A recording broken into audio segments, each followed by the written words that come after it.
Barbarian ഡയറക്ടറായ സാക് റിഗർക്ക് ഏതായാലും ബോധമുണ്ടെന്ന് മനസ്സിലായി. ഹോളിവുഡ് ഇറക്കുന്ന ഹൊറർ സിനിമയെ കണ്ട് ശരിക്കും എല്ലാവരും മടുത്തിരിക്കുകയായിരുന്നു. അപ്പോഴാണ് സാക് റിഗറി വെപ്പൺസ് എന്നൊരു വ്യത്യസ്തമായ ഒരു സിനിമയായിട്ട് വന്നിരിക്കുന്നത്. വെപ്പൺസ് ഒരു ഡിഫറെന്റ് ഹൊറർ സിനിമാറ്റിക് എക്സ്പീരിയൻസ് തന്നെയാണ് സമ്മാനിച്ചത്. ഇതിന് ഡിഫറെന്റ് ആക്കണ കുറച്ച് പോയിന്റ്സ് പറഞ്ഞുതരാം. ആദ്യത്തെ പോയിന്റ് ആണ് ഈ സിനിമയുടെ പ്ലോട്ട്.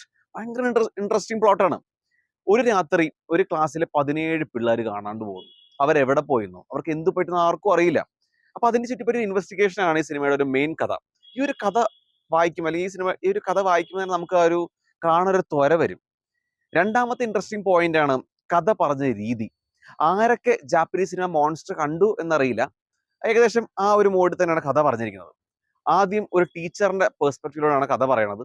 രണ്ടാമത് ഒരു അച്ഛന്റെ കാഴ്ചപ്പാടിലൂടെ. ആ അച്ഛന്റെ വേഷം കൈകാര്യം ചെയ്യുന്നത് നമ്മുടെ താനോസ് ആണ്, ജോഷ് ബ്രോലിൻ. പിന്നെ മൂന്നാമത്തേത് ഒരു പോലീസ് ഓഫീസർ, ലാസ്റ്റ് ഒരു കൊച്ചു.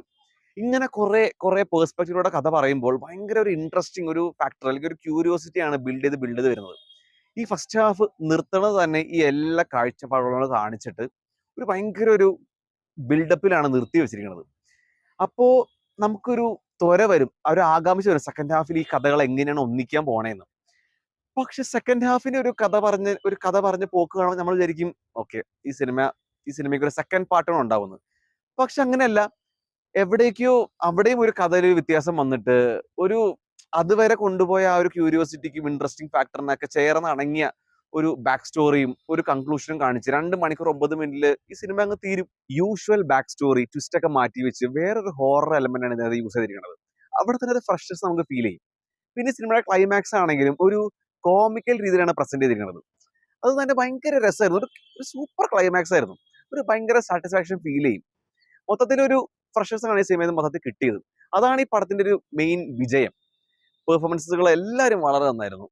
പിന്നെ വിഷ്വൽസ് ആ ഒരു ഹോറർ മൂഡ് നന്നായിട്ട് ക്രിയേറ്റ് ചെയ്തിട്ടുണ്ട്. എഡിറ്റിംഗ് ടൈറ്റ് ആൻഡ് ക്രിസ്പ് ആയിരുന്നു. ഒരു രീതിയിൽ പോലും നമുക്ക് ലാഗ് ഫീൽ ചെയ്യില്ല.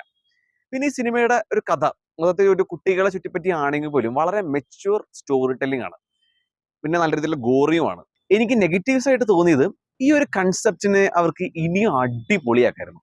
പക്ഷെ സാക് റിഗറി ഒരു സിംപ്ലിസ്റ്റിക് അപ്രോച്ചാണ് നടത്തിയിരിക്കുന്നത്.